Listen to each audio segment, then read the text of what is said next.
Naramdaman mo na ba na parang mas mabigat ang bawat pagising mo, na mas mabilis kang mapagod kahit wala ka namang ginagawa o mas madalas kang makalimot sa maliliit na bagay? Yung pakiramdam na parang ang bilis lumipas ng panahon at kasama nito, unti-unti ring nawawala ang sigla ng kabataan. Marami sa atin ang nag-iisip na natural lang ang paghina ng katawan habang tumatanda, na bahagi ito ng buhay. Tanggap na lang natin na ganito na talaga ang buhay pagdating sa senior years at wala na tayong magagawa. Pero paano kung sabihin ko sa inyo na hindi pala ganun? Paano kung may simpleng solusyon na matagal na nating napapansin pero hindi natin gaanong napapahalagaan at nasa loob lang pala ito ng ating mga kusina? Alam niyo ba, may mga doktorang nagulat sa naging epekto ng ilang partikular na langis sa mga nakakatanda? Hindi lang ito basta pampaganda sa labas kundi pampasigla at pampabata mula sa loob. May isang nagsabi pa nga na isang doktor na rin ang nagkumpirma na parang nabawasan ng 20 taon ang pakiramdam niya dahil sa regular na paggamit ng isang uri ng langis. Hindi ito tismis, kundi based sa aktwal na karanasan at obserbasyon. Sa video na ito, tatalakay natin ang 5 nakakagulat na langis na ayon sa mga eksperto at mga pag-aaral ay may kakayahang magpabata ng 20 taon sa ating pakiramdam. Tutulungan ka nitong magkaroon ng mas marami enerhiya, mas malinaw na isip, mas malakas na katawan, at mas magandang pakiramdam sa pangkalahatan. Hindi lang ito tungkol sa haba ng buhay, kundi sa kalidad nito. Kaya manatili po hanggang sa huli dahil mayroon akong ibubunyag na siguradong ikagugulat ninyo at magpapabago ng inyong pananaw sa pagtanda. Ngayon, simulan na natin ang ating paglalakbay sa mundo ng mga langis na maaaring mapabata sa atin. Ang una nating tatalakayin ay isang langis na kinaglista natin dito sa Pilipinas at marahil ay matagal na nating ginagamit sa iba't ibang paraan pero hindi natin lubos na napapansin ang buong potensyal nito. Ito ay walang iba kundi ang langis ng niyog o mas kilala natin sa tawag na coconut oil. Siguro nagtataka kayo. Langis ng niyog, hindi ba yan ang ginagamit sa pagluluto ng kakanin o panghilot? Tama po kayo. Ang langis ng niyog, lalo na ang virgin coconut oil o VCO, ay hindi lang basta langis. Ito ay isang buong kayamanan ng kalusugan. Naalala ko pa noon, ang lola ko ay laging napapahid ng langis ng niyog sa kanyang balat at buhok. Sabi niya, ito daw ang sikreto ng kanyang makinis na kutis at matibay na buhok kahit may edad na siya. Pero higit pa pala doon ang benepisyo nito. Ang tunay na kapangyarihan ng langis ng niyog, lalo na ang VCO, ay nagmumula sa medium chain triglycerides o MCTs. Hindi ito tulad ng ibang taba na mahirap tunawin ang ating katawan. Ang MCTs ay diretso sa atay at agad na nagiging enerhiya para itong instant boost sa ating metabolism. Kaya kung madalas kayong nakakaramdam ng pagkapagod o parang hinihila ang inyong katawan, subukan ninyong maglagay ng isang kutsarang VCO sa inyong kape sa umaga o sa inyong smoothie. Mararamdaman ninyo ang kaibahan sa inyong enerhiya sa buong araw. Hindi ninyo kailangan ng kape kung ang problema ay pagod. Minsan, ang kailangan lang ay tamang taba na mabilis magiging panggatong ng ating katawan. Bukod sa enerhiya, malaki rin ang tulong ng langis ng niyog sa ating utak. Habang tumatanda tayo, karaniwan na ang paghina ng memorya o pagiging malilimutin. Ang ilang pag-aaral ay nagpapakita na ang MCTs sa langis ng niyog ay maaaring magsilbing alternatibong panggatong sa utak. Sa mga kaso ng early Alzheimer's disease, napansin na merong ketone bodies na nabubuo mula sa pagtunaw ng MCTs. At ang mga ketones na ito ang siyang nagbibigay ng enerhiya sa mga selula ng utak na hindi na kayang gamitin ang glucose. Ibig sabihin, nagbibigay ito ng backup fuel sa ating utak para gumana ng mas mabuti. Kaya kung minsan ay nalilimutan ninyo kung saan ninyo nilagay ang salamin ninyo o kung ano ang ipinapabili ng inyong asawa, baka makatulong ang langis ng niyog na maklaro ang inyong isip. Isipin ninyo, isang kutsara langis ng niyog maaring makatulong para hindi na kayo gaanong malimutin sa araw-araw na gawain. At hindi lang yan. Ang langis ng niyog ay mayroon ding antiviral, antibacterial at antifungal properties. Dahil sa lauric acid nito, na marami rin sa gatas ng ina, nakakatulong ito na labanan ang masasamang bakterya at viruses sa ating katawan. Kaya kung madalas kayong nagkakasakit o kung gusto ninyong palakasin ang inyong immune system, ang VCO ay isang magandang karagdagan sa inyong pang-araw-araw na diet. Pwede niyo itong gamitin sa pagluluto ng adobo, ginataan o kahit sa simpleng pagigisa ng gulay. Masarap na, healthy pa. Mahalaga lang na piliin ninyo ang pure virgin coconut oil para makuha ang lahat ng benepisyo nito. Hanapin ang label na cold-pressed at unrefined para sigurado kayo sa kalidad. Ngayon, dumako naman tayo sa ikalawang langis na napakabuti sa ating kalusugan, lalo na sa ating puso. Ito ay ang langis ng oliba o olive oil. Marahil ay pamilyar na rin kayo sa langis na ito, lalo na kung mahilig kayo sa salad o sa mga lutuing Mediterranean. Pero alam nyo ba na ang olive oil, lalo na ang extra virgin olive oil o EVOO, ay tinaguriang liquid gold dahil sa napakarami nitong benepisyo? Ang extra virgin olive oil ay mayaman sa monounsaturated fatty acid o MUFA na kilalang-kilala sa kakayahan nitong magpababa ng bad cholesterol LDL at magpataas ng good cholesterol HDL. Ito ang dahilan kung bakit ang mga taong nakatira sa Mediterranean countries ay mas mababa ang insidente ng sakit sa puso. Ibig sabihin, kung gusto nating protektahan ng ating puso habang tayo ay tumatanda, ang EVO ay isang napakagandang karagdagan sa ating diet. Para sa mga Pinoy na mahilig sa pritong pagkain, ang paggamit ng EVO sa pagluluto o kahit sa simpleng pagdampi nito sa nilagang isda ay malaking tulong na. Hindi lang ito masarap, kundi mas malusog pa. Bukod sa puso, ang EVO ay mayaman din sa antioxidants tulad ng polyphenols at vitamin E. Ang mga antioxidants na ito ay lumalaban sa free radicals sa ating katawan na siyang sanhi ng cellular damage at pagtanda ng ating mga organs. Parang nililinis nito ang loob ng ating katawan at pinoprotektahan tayo mula sa iba't ibang sakit. Kaya kung gusto ninyong magkaroon ng mas bata at mas sariwang pakiramdam, hindi lang sa labas, kundi pati sa loob, ang EVO ay siguradong makakatulong. Isipin nyo, nakakatulong ito sa pagpapababa ng presyon ng dugo, nakakabawas ng pamamaga, at nakakaprotekta sa cells ng ating katawan. Para itong isang malakas na kalasag laban sa mga sakit na karaniwan sa pagtanda. Paano gamitin ang EVO? Pinakamabuti itong gamitin sa salads, sa sausawan ng tinapay, o ipatong sa lutong pagkain bago ihain. Pwede rin itong gamitin sa light frying o sauteing, pero tandaan na mas mababa ang smoke point nito kumpara sa ibang langis, kaya hindi ito gaano angkop sa matinding papiprito. Kung magluluto kayo ng adobo o kaya ay gumagawa ng sinigang, subukan ninyong magdagdag ng EVO sa dulo bago ihain. Makikita ninyo ang kaibahan sa lasa at sa benepisyo. Ang mahalaga ay ang regular na paggamit ito. Hindi kailangan na marami, unti-unti lang at makikita ninyo ang pagbabago sa inyong pakiramdam. Hindi na kayo gaano hihingalin at mas kaganahan kayong kumilos. Ngayon na napag-usapan na natin ang langis ng niyog at langis ng uliba na parehong makakatulong sa ating enerhiya, utak at puso, dumako naman tayo sa susunod na langis na may malaking kinalaman sa ating memorya at sa kalusugan ng ating mga kasukasuan. Ito ang isang langis na madalas nating marinig pero minsan ay hindi natin naunawaan ang tunay na halaga nito. Pinag-usapan natin ngayon ang langis ng isda o fish oil. Marahil ay alam na ninyo na ang langis ng isda ay mayaman sa omega-3 fatty acids, partikular ang EPA at DHA. Ang mga ito ay hindi kayang i-produce ng ating katawan, kaya kailangan nating makuha ang mga ito sa ating pagkain. Bakit napakahalaga nito sa ating pagtanda?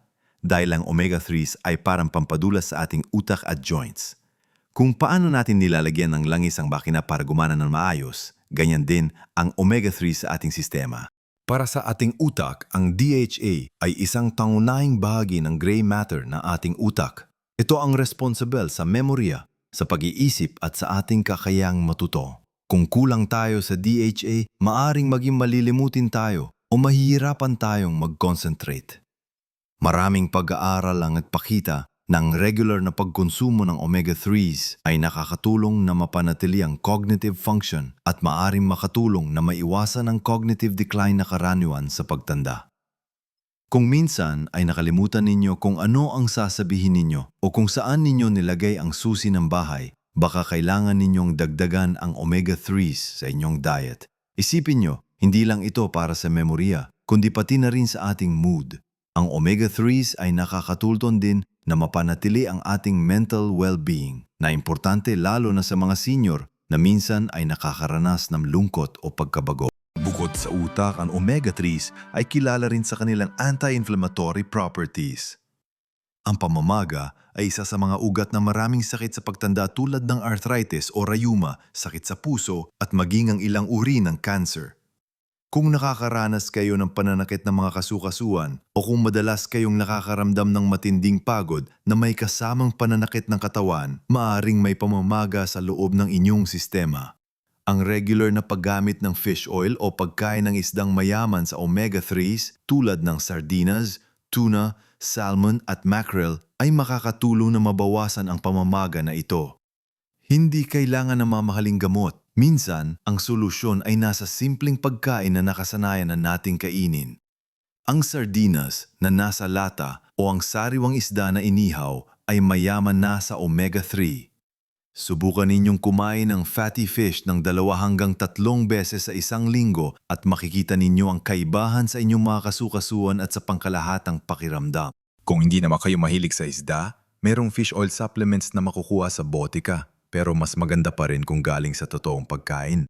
Ngayon, dumako naman tayo sa ika-4 na langis na unti-unti nang nagiging popular sa ating bansa dahil sa mga benepisyo nito sa kalusugan at kagandahan. Ito ang langis ng avocado o avocado oil. Hindi lang ito masarap na prutas, kundi ang langis nito ay isang powerhouse ng nutrients na napakaganda sa ating katawan. Ang langis ng avocado ay mayaman sa monounsaturated fats, tulad ng olive oil na napakabuti sa puso. Ngunit, ang ikinagaganda ng avocado oil ay ang mataas na smoke point nito. Ibig sabihin, mas stable ito sa mataas na init, kaya mas ligtas itong gamitin sa pagpiprito, paggigisa, o pagro-roast ng pagkain kumpara sa ibang healthy oils. Kung mahilig kayo magluto at gusto ninyong magkaroon ng healthier options sa inyong kusina, ang avocado oil ay isang napakagandang kapalit ng inyong regular na cooking oil. Bukod sa healthy fats, ang langis ng avocado ay mayaman din sa vitamin E, isang malakas na antioxidant na nakakatulong na protektahan ang ating balat at katawan mula sa pinsala ng free radicals. Alam nyo ba na ang vitamin E ay tinatawag na beauty vitamin dahil sa kakayahan nitong mapanatili ang elasticity ng balat at maiwasan ang premature aging. Hindi lang ito pampaganda sa labas, kundi pampabata rin ng ating cell sa loob. Dagdag pa rito ang avocado oil ay mayroon ding lutein na napakahalaga para sa kalusugan ng ating mga mata. Habang tumatanda tayo, karaniwan ang pagkakaroon ng problema sa paningin tulad ng cataracts o macular degeneration. Ang lutein ay tumutulong na protektahan ang ating mata mula sa pinsala ng UV rays at blue light, kaya kung gusto ninyong mapanatili ang inyong magandang paningin, ang avocado oil ay isang magandang dagdag sa inyong diet. Paano gamitin ang avocado oil? Pwede itong gamitin sa anumang uri ng pagluluto, sa pagpiprito ng isda o karne, sa paggigisa ng gulay o kahit sa paggawan dressing para sa salad. Dahil sa mild na lasa nito, hindi nito babaguhin ang lasa ng inyong pagkain. Pwede nyo ring gamitin ito bilang moisturizer sa balat o sa buhok para sa dagdag na benepisyo sa kagandahan. Isipin nyo, sa isang bote ng avocado oil, marami kayong pwedeng makinabang. Hindi lang para sa lutuin, kundi para sa kabuuan ng inyong kalusugan at kagandahan. At ngayon dumating na tayo sa huling langis sa ating listahan na marahil ay hindi gaanong pamilya sa karamihan pero may taglay na napakalaking benepisyo, lalo na para sa ating digestion at sa ating puso. Ito ang langis ng lino o flaxseed oil. Ang flaxseed oil ay isa pang mahusay na source ng omega-3 fatty acids, partikular ang alpha-linolenic acid o ALA. Tulad ng fish oil, ang ALA ay mahalaga para sa kalusugan ng puso at utak. Ang pagkakaiba lang, ang omega-3 sa flaxseed oil ay galing sa halaman, kaya magandang alternatibo ito para sa mga vegetarian o para sa mga hindi mahilig sa isda. Ang ALA ay kino-convert sa EPA at DHA sa ating katawan. Pagamat hindi kasing efficient ng direct sources tulad ng fish oil, malaki pa rin ang tulong ito sa pagbaba ng pamamaga at pagsuporta sa cardiovascular health. Para sa mga senior, ang flaxseed oil ay malaking tulong sa pagpapanatili ng regular na bowel movement. Kung madalas kayong nakakaranas ng constipation o pagtitibi na karaniwan sa pagtanda, ang flaxseed oil ay maaring maging inyong kaibigan. Ang mga buto ng lino mismo ay mayaman sa fiber, pero kahit ang langis nito ay nakakatulong sa pagpapadulas ng digestive system, mahalaga ang malusog na digestion para sa pangkalahatang kalusugan at para masiguro na nasisipsip ng ating katawan ang lahat ng nutrients mula sa ating kinakain.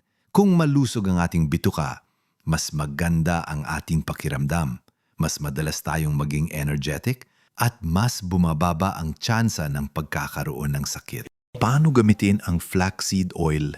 Mahalagang tandaan na ang flaxseed oil ay sensitibo sa init at liwanag kaya hindi ito dapat gamitin sa pagluluto.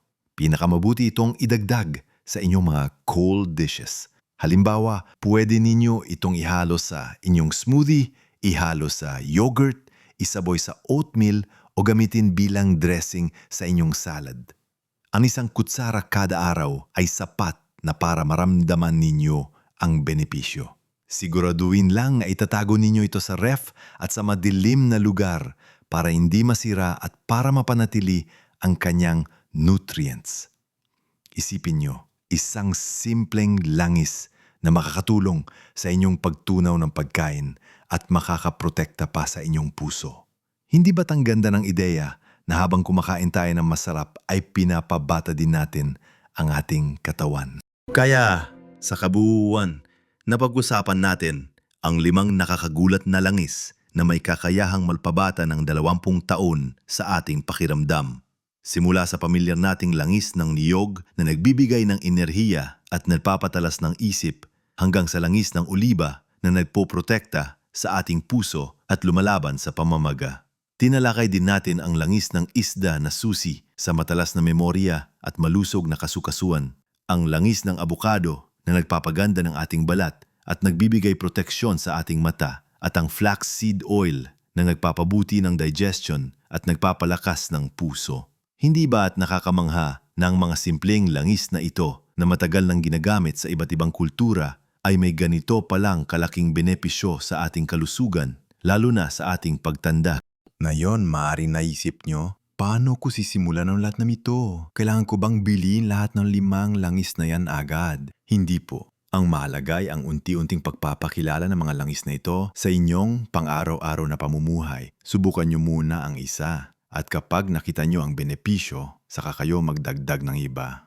Ang susi ay ang konsistensya at ang pagiging bukas sa pagsubok ng mga bagong paraan para mapangalaga ng ating sarili. Tandaan, hindi ito tungkol sa paghahanap ng magic bullet na isang shot lang, ayos ng lahat. Ito ay tungkol sa paggawa ng maliliit na pagbabago araw-araw na magbubunga ng malaking benepisyo sa katagalan. Parang pagtatanim ng puno, hindi mo makikita agad ang bunga, pero sa paglipas ng panahon, mamumunga rin ito ng sagana. At ngayon, dumating na tayo sa bahagi na sinasabi kong magugulat kayo. Hindi lang ito tungkol sa mga langis na nabanggit natin. Ang tunay na sikreto na magpapabata sa inyo ng 20 taon ay ang pag-unawa na ang mga langis na ito ay bahagi lang ng mas malaking larawan ng kalusugan. Ang sorpresa ay ito. Ang pinakamalaking pagbabago ay mangyayari hindi lang sa pagdaradag ng mga langis na ito, kundi sa paglalagay din ng mga ito sa konteksto ng isang mas malusog na pamumuhay na hindi nangangailangan ng gastos.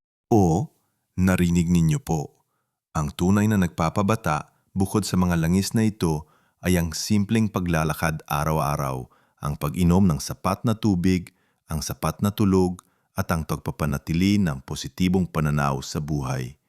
Ang mga langis na ito ay nagbibigay ng nutrients na kailangan ng ating katawan, pero ang regular na ehersisyo, kahit simpleng paglalakad sa parke o sa paligid ng bahay ay nakakapagpabuti ng sirkulasyon ng dugo, nakakapagpalakas ng buto at kalamnan, at nakakapagpataas ng ating mood.